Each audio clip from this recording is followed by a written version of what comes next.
Lately, I have been judging myself the way a jury might bicker about a witness. I have slammed the gavel on my face, pleaded myself guilty, thought I was an honest poet that could spin and move down public places until I found myself trying to rephrase the truth.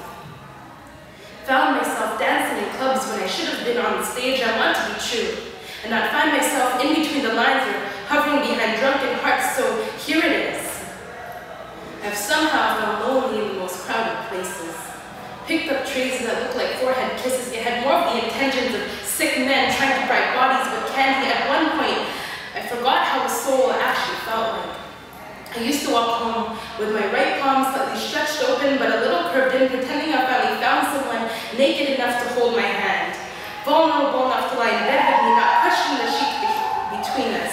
I have drank until the ground consumed me, until my arms have lost me. Cheeks flushed, dark red, tongue hanging out of my mouth. Hope they snap bones and captured the most trashy side. Maybe ex-lovers would see them. Would it cut through their minds? Scissor through their thoughts until guilt seeps in, or maybe it'll just cut through mine, which it did. Some nights, I would whisper I love you to no one particular. Secretly hope my words would turn my pillow into someone worth telling it to. I've never spoke of this to anyone. I'm scared that I will shadow with shame the way I would when I realized I was talking to air. I felt lonely, so I did lonely things.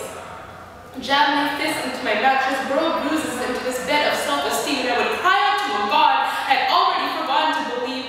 When will someone learn to love me and quit trying to memorize the emergency exit? There have been mornings when I woke up in the arms of the worst parts of me, couldn't tell myself any passion my skin was worth being touched by the sun, but in the midst of it all, a couple of people have managed to lift me up over the years.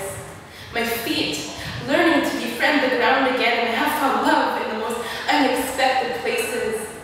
I once told them how I wanted to label these sheets, not feel like the fabric of the society keeping me from loving myself. They said, this is okay. Embrace yourself when it is only you. Your arms are working tools only you have control of. I was told to continue living with open arms, not backhand those who could not reciprocate, because if my passion were measured to time, it would take decades to match. And this year, I have grown faith from the cracks in the concrete, sprouting the impossible. Lately, I've realized that my arms, they aren't so weak anymore. I once used to close my eyes and memorize the stillness of my lids, pretend there was a constellation inside me the way they were when I was a kid. Maybe I'll stand on stage one day and yell in an auditorium, let me make this my home. But the fullness of my voice echo to the room and spin into a sea of tongues that have the capacity in their lungs to speak through bubbles, and then I will dance. Like they are all watching. And for once, I am not.